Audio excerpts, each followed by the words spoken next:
Welcome to Massive Late Fee. And now your hosts, Mark and Carol.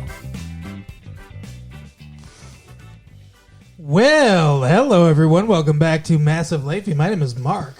With me as always is my bride, Carol. How you doing today, Carol? Hey, what's up? Not much. It's been a good week here. It's September 3rd, 1999. Happy birthday to my mom. Happy birthday. And we've had a good week here. I don't know.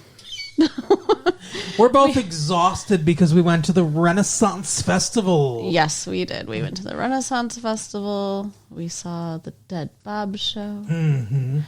And we got sunburned. Oh, yeah.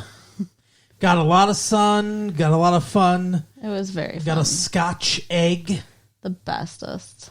Yeah. So if you're not familiar with the Michigan Renaissance Festival, check it out. I feel like the Michigan Renaissance Festival is probably the same as the Renaissance Festival in like many other states. It's probably the same people. I would imagine, yeah. I would imagine that. I mean, they call it the Michigan Renaissance Festival, and they have different like themes and stuff like that about like a lot of it is either attached to the Renaissance time period or attached to history that's relatable to Michigan. Yeah. I'll bet you they do, like in Minnesota and stuff like that, I'll bet you they do Viking stuff and everything. Yeah, probably. Because that's related to their heritage and all that stuff. But yeah, it's a great time. There's a lot of wenches and low-cut frocks or whatever. Yeah, my low-cut frock caused a boob burn. Yeah. I used to think that was historically inaccurate. Oh, really? Yeah, I mean, like all that cleavage. I'm like, they weren't showing all that cleavage. They were, like fucking modest or whatever back then. But apparently not. I did some research and everything, and that what you think of is like, because you go back to like the 50s and everything. It's like, they were more conservative then. They had less revealing clothing. And then you go back further and they had less revealing clothing. It's like, but there's time periods in history where that goes up and down. Yeah. And the Renaissance was definitely a time of more revealing women's clothing. Wonder why. Don't know. But yeah, fashions change. It's like a pendulum fashion. Swings from conservative end to progressive, liberal, whatever end. Sure. And then back and forth again. Anyway, though, speaking of progressive, we watched a movie that progresses from beginning, middle to end. Runaway, not the Runaway Bride, Runaway Bride. I'm really curious what you thought about this movie because it just was not clear to me. I liked it better when it was Pretty Woman. It was just because it's Julia Roberts and Richard Gere is not it's not the same in any other way. It's Julia Roberts. It's Richard Gere. They're falling in love in a weird way. They have a business relationship in a way in this movie, like they did in Pretty Woman. It's different, but not like they did in Pretty Woman. Their business arrangement in Pretty Woman involved her sucking his dick the first night they met. That is way different. Did they actually do that? Yeah. The first night, really? Yeah. I didn't know that they had sex the first time around. Well, I don't think they had full-on sex, but I'm pretty damn sure he got a blowjob. Yeah, well, good for you. Did you say good for you? Yeah, for Richard Gere, yeah. I'm saying good for you, Richard Gere. All right. This movie is also directed by Gary Marshall, just like Pretty Woman was directed by Gary Marshall. Oh, really? I did not know that. So there were similarities. There were a few. I mean, like, there's one line that was very... Like, I don't remember what he was responding to, but the way he said yes to her when they were having, like, an intense conversation, and he was just like, yes. I don't know. It reminded me of Pretty Woman when he said that. I mean, there's the scene in this movie where George Costanza tries to rape her. Nope, that was Pretty Woman. That was very much like Pretty Woman. Like, wait, no, it was... I'm sorry. In this movie, it was Jerry Seinfeld trying to... Nobody tried to rape her. Jeez. Hey, it's the Runaway Bride. Who are these brides? Why are they running away? What is the deal with wedding food? Oh, my goodness. What is the deal with wedding dresses? Why are they so hard to rip off? So we did actually watch the movie, I swear. We had some Joan Cusack action. Yeah? John Cusack's sister, I believe. Older sister? Younger sister? I don't know. Jackie from Roseanne was on it. Yeah. Really weird, like just a really small part where she was in like a few scenes. It was very unclear, like exactly who or what she was, but I guess, yeah, she was the baker. Yeah. She made the cake. I guess, she must have been happy about all these weddings, so she's making money. No kidding. Like, yeah, that's what I was thinking is the wedding industry in this town must have been booming. But yeah, so... Her alcoholic father footed the bill for a lot of it. Yeah, what?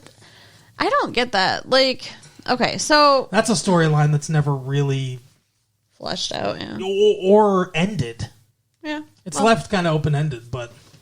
I mean, how are you going to end it? With his death from cirrhosis of the liver. And then Jerry Seinfeld speaking at the funeral. Why do they call it cirrhosis? Okay. What did I think of this movie? I tepidly like it. Tepidly. It was inoffensive enough. It's a fine movie. It's not a great movie. It's not a classic like Pretty Woman. It's not terrible. Like, I don't know, pick any Adam Sandler movie. It's like it's not that funny. Like Pretty Woman is a lot funnier. It's not that funny of a movie. Yeah, I agree with that. It's not that funny, and it's more of a romance. I mean, it's part of the comedy of this movie is old women hitting Richard Gere. Yeah. By the way, at the beginning, did you notice? So he plays a columnist, and he's a New Yorker. And at the beginning, he's really trying this New York accent. It was comical. Like, it faded throughout the film. Yeah. But at the beginning, he was like, what do you want me to do? It was very funny. It was, yeah, not good. But yeah. What did you think of the movie? Did you love it? I thought it was kind of ridiculous. So the premise of the movie is that Julia Roberts has run away 3 times previous and is getting married a 4th time. And Richard Gere hears about this, writes an article knowing almost nothing about it, and she calls him out on bullshit and writes an article saying, hey, get your shit right. Yeah. So he gets fired. Because he made up the story. I mean, he didn't make up the story. He hears about the story from some drunk in a bar who sounds like the fucking Great Gazoo or Snagglepuss or something like that. Just, hi, Snagglepuss. Like that's the kind of voice that he has. He's like, that's not the worst I've ever seen. You should hear this girl. And he tells him all about this runaway bride. He's like, she's been married 4 or 5 times or whatever. He says it's her 7th wedding in his article. Right. And so he does no research. He just hears the information from this dude and is like, I'm going to write about it. Apparently he writes a column that's like about like women, like how women are not great or whatever. Yeah. I don't know exactly the point of his column, but it's something like that. He's a misogynist kind of columnist, and that's why he gets hit by women on the street. You know, I didn't even realize that that's what was going on. I thought that they were hitting him because they were mad about the article he wrote about Maggie. No, he just constantly gets hit by women on the street. It's like one of the bits. Oh, okay. Well, that's dumb too. So he gets fired from his job, and then he goes to this small town that she lives in because he's going to watch her next wedding fail and write about it. So I feel like you skimmed this movie with your brain. I'm gonna give you the movie version of Cliff Notes, I guess, for the movie. So he gets fired by his ex-wife, who is Tom Hanks' actual wife, in real life, Rita Wilson. And she is now married to Hector Elizondo, who's like... Elizonte? whatever. I think it's Elizondo, but whatever. I'm pretty sure it's Elizante. Okay, you want to bet? Sure. All right, we're gonna bet. You know the stakes. Yep. Anyway, so he is a photographer. Richard Gere worked for USA Today. Apparently, Rita Wilson is the editor of USA Today. That's a pretty big fucking job. Yeah. And so he's a photographer, and he also does freelance work for GQ, Gentleman's Quarterly magazine. He says to Richard Gere, hey, do you want vindication? Because I pitched the idea of you writing a full-on story about this runaway bride, and if she runs away again, you could get the fucking cover of Gentleman's Quarterly. And he's like, all right, let's do it. So he goes to this small town in Maryland, Hale, Maryland, to meet Maggie and basically make himself a nuisance in her life by talking to all her exes and her family and her friends. He interviews almost everyone in the town about Maggie, and it's like she's constantly one step behind him. He's always like wherever she thinks that he's going to go, he got there before her. Exactly. So she's running around town being like, "Don't talk to him," but he's already there. What's funny is, so he talks to the parent, her dad first. Her mom has died. Apparently, that's when the dad started drinking really bad, is after the mom died. And he gets the tapes from the weddings because the family has them. No, they have a compilation. Yeah. Of all of her running. That's what I'm saying. Yeah. That's awful. No. But there's a big difference between, hey, I've got these 3 different wedding tapes, to he put them all on a tape together. I mean, that takes time. That takes effort. And that means that he rewatches them on occasion to be like, hey, let's watch her run. Fuck you. The fact that she's like the butt of the joke in this town is one of those things that is also kind of glossed over. There's a lot of glossing here. Yeah. What holds the movie together is the fact that Julia Roberts and Richard Gere have amazing chemistry. Yes, they do. On camera with each other. But he watches these, and apparently she got married first in the 60s? Or the late 70s, I guess. I think, yeah, it was like the early 70s, late 60s, whatever. And then so that's like 20 years ago. Yeah, and she's not that old. She's not. I don't think she's supposed to be that old. I think Julia Roberts in real life is probably, 35 or something like that. Right. But how old is she supposed to be in this movie then? Because, seriously, that could have been 1969. Yeah, it looked a lot like that. And then the next one looks like it takes place in 1984. Mm-hmm. And then the one after that is like the 90s. More modern day, yeah. Yeah, like early-ish 90s, and then the last one is supposed to be like now, I guess. But I don't know if they were just themed that way or what, because she's all in like flower shit and everything. It's really weird. It is really weird. But what I think is fucked up is, first of all, the fact that he would lose his job about her and then go to the town to do this. Right. Nobody would do that. Nobody would do that. Only Richard Gere? And then the fact that they fall in love. Yeah. It's ridiculous. It's stupid. And the way they finally get together, it's the rehearsal dinner. The rehearsal, or not even it's not even rehearsal dinner. It's the rehearsal, the wedding rehearsal. Right. Mm-hmm. And he's like supposed to be the pastor stand-in, but then the groom's like, oh, keep eye contact. Let me walk you down the aisle. You're being the groom now. And they end up kissing. Uh-huh. No one would do that. No one would do that. That is completely unbelievable. No woman is going to stand there at her wedding rehearsal and kiss another dude in front of her soon-to-be husband. But she was lost in his eyes. It does not fucking matter. Nobody is that cruel. No, you don't think so? And you know what?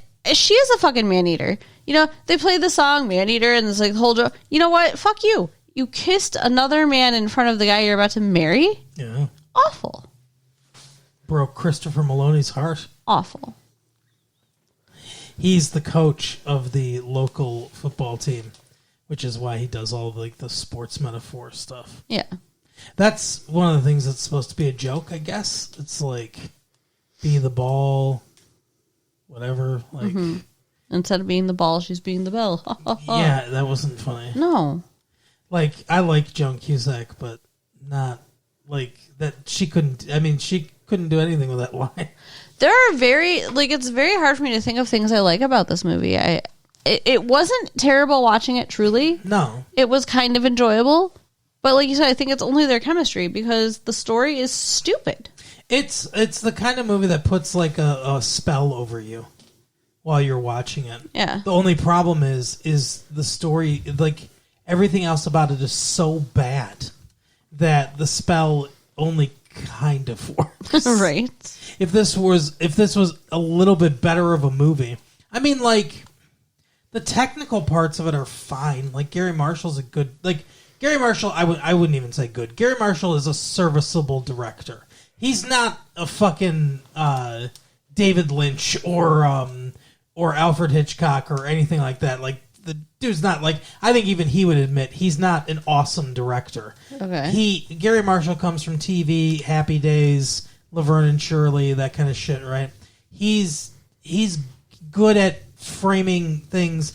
It's like, it's not shot exactly like television is, but he's good with a lot of, you know, like wide shots, flat lighting. Like, I mean, not completely flat lighting, but there's not a lot of depth of field when we're talking about a Gary Marshall film. Sure.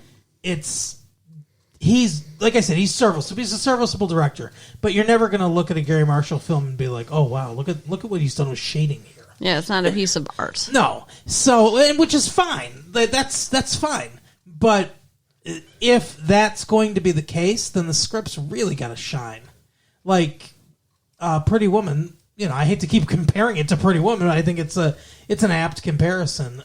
That script is good. That script is a lot better than this script. This script continues to get worse because they kiss at this rehearsal and then decide, hey, we've already got a wedding plan. Let's just get married. They've known each other for a couple of days, barely. And most of the time, their relationship has been adversarial.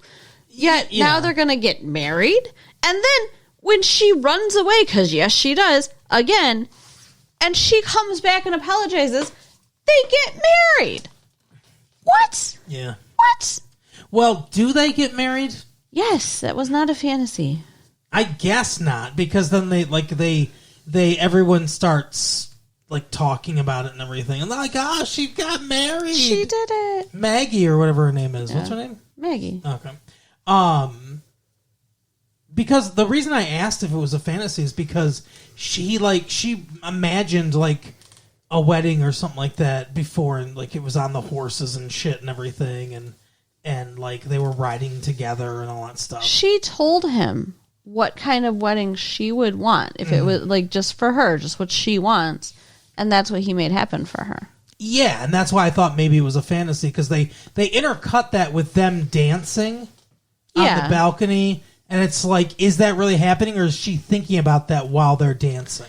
It really happened, though. I think it was just showing us where they were going. Well, and because they continued it on, I think, like they continued it on with other people talking about it and everything, then yeah, I agree, it really happened. But it was ambiguous at first, at least. But I think, I mean, that was the one nice thing about their like little romance is like he was actually paying attention to her as a person. Sure. So, I mean, the fact that like they got married is stupid, but the way they got married was sweet. I guess. There's a lot of, like I said, there's a lot of unresolved things in this movie.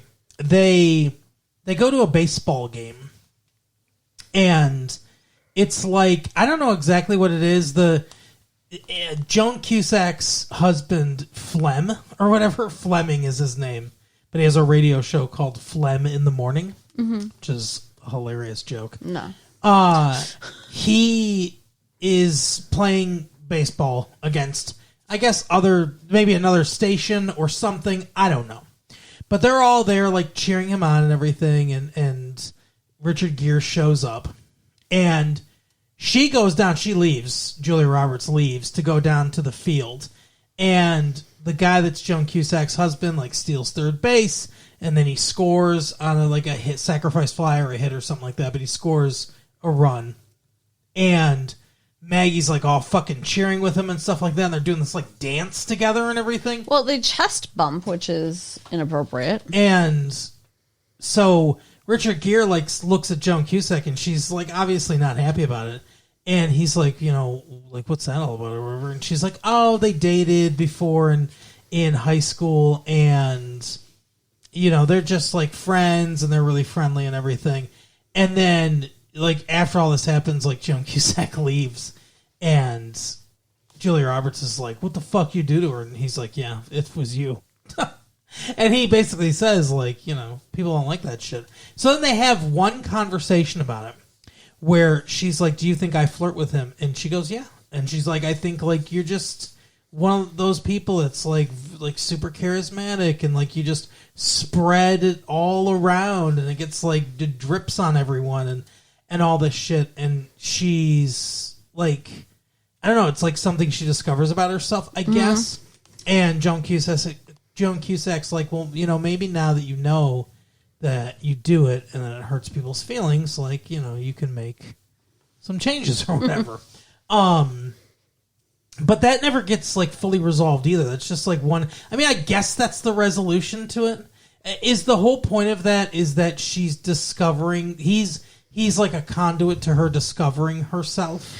Yeah, and I mean, I think it's partially like helping her figure out what's been going wrong. Like she says, like she pretends to be the person that these guys want.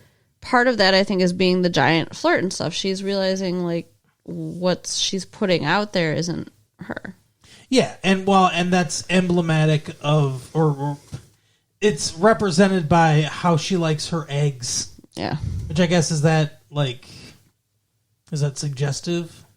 Is it eggs? I guess. I don't know. I feel like it was a really lucky guess that that's a thing that would have. You know what I mean? Because he started with the first dude asking how she likes her eggs. Yeah, like.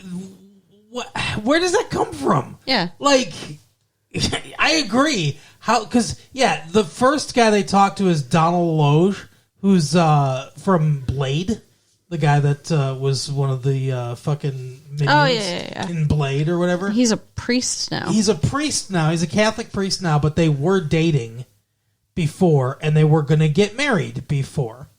And she, like, broke his heart or whatever and left. He was the second one because the first one was the guitar guy. Sure. He was the second one, the 80s style one. And he, like, Richard Gere talks to him and everything, and he just, like you said, he just like offhandedly is like, how did she like her eggs or whatever?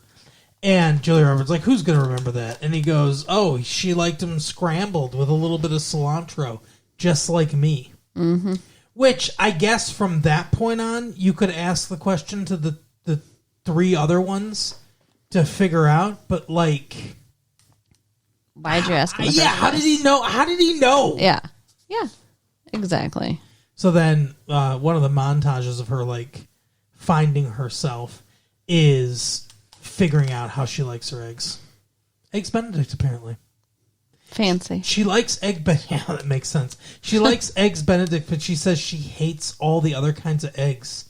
Is that even possible? I don't know. To like eggs Benedict and be disgusted by every other preparation. I don't like eggs Benedict, so I can't even weigh in there. Eggs Benedict is fine, but like, I mean, I would assume you like a sunny side up egg too. Then, if you like eggs Benedicts, yeah, eggs Benedict is a soft boil, I believe. But doesn't it have like some kind of sauce on it? It does have hollandaise sauce. Maybe it's the sauce that she likes and not the eggs. No, maybe. I don't know.